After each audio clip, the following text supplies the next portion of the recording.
Bonjour, bonsoir les amis. Aujourd'hui, on vous présente l'un des sujets les plus fascinants des sciences appliquées. Sur la chaîne Varistech Science, on va vous parler du mouvement perpétuel.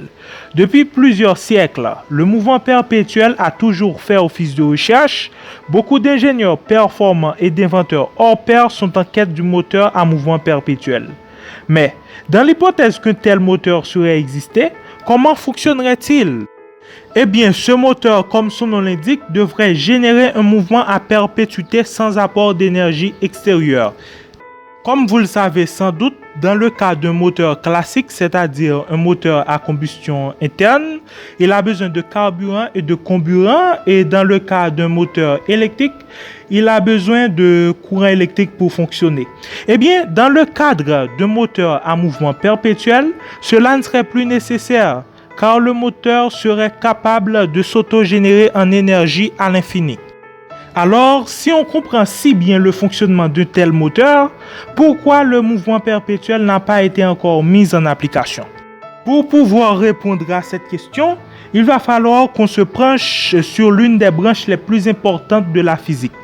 Comme vous le soupçonnez sans doute, on va vous parler de la thermodynamique. La thermodynamique est la discipline qui étudie les propriétés physiques des corps qui sont soumis à la température et les échanges thermiques qui en résultent. Elle fait appel à 4 grands principes qui complètent parfaitement la loi de conservation de la masse. Tout d'abord, il y a le principe zéro qui explique l'équilibre thermique entre plusieurs corps dotés de températures différentes. Ensuite, il y a le premier principe qui est un principe d'équivalence à cause de son lien étroit avec la conservation de l'énergie.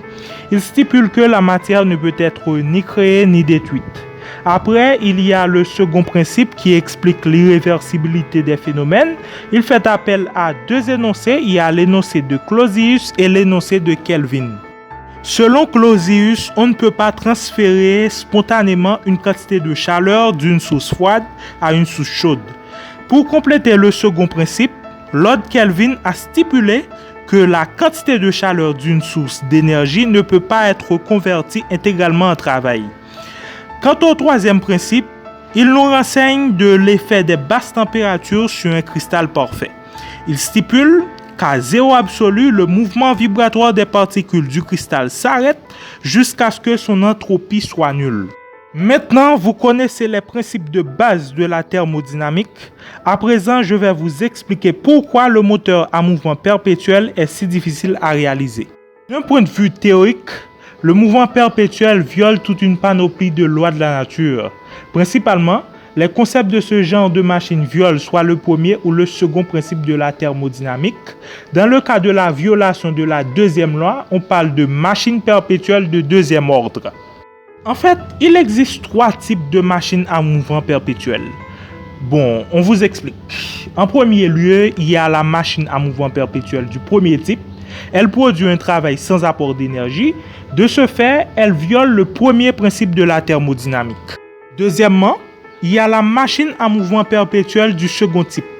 Elle viole le second principe de la thermodynamique, plus particulièrement l'énoncé de Clausius, qui stipule qu'on ne peut pas convertir de manière spontanée l'énergie thermique en travail mécanique. Ensuite, il y a la machine à mouvement perpétuel du troisième type. En fait, cette dernière, c'est pas le troisième principe de la thermodynamique qu'elle viole, mais c'est plutôt le second principe ou de manière plus subtile, on peut dire que c'est le postulat du Lord Kelvin qu'elle viole. Je tiens à vous dire que tous ces principes thermodynamiques qu'on vient d'énoncer sont des lois de la nature qui ont été prouvées et vérifiées expérimentalement et mathématiquement. Donc, selon les scientifiques, les machines à mouvement perpétuel sont impossibles à réaliser du point de vue épistémique, car en ce moment, les lois physiques connues ne le permettent pas et la nature ne permet jamais une violation dans sa structure, dans sa manière d'être, à moins que les lois de la nature ne soient pas invariantes dans le temps. Mais malheureusement, jusqu'à ce jour, les observations astronomiques destinées à observer le passé de l'univers démontrent que les lois physiques sont similaires depuis la naissance de l'univers jusqu'à ce jour. D'ailleurs, le théorème de Noether qui a été prouvé en 1915 et publié par la mathématicienne allemande Amalie Emmy Noether sous-entend que tout principe de conservation peut être dérivé d'une symétrie continue correspondante de l'action d'un système physique. Par conséquent, cette symétrie est l'invariance temporelle des lois physiques.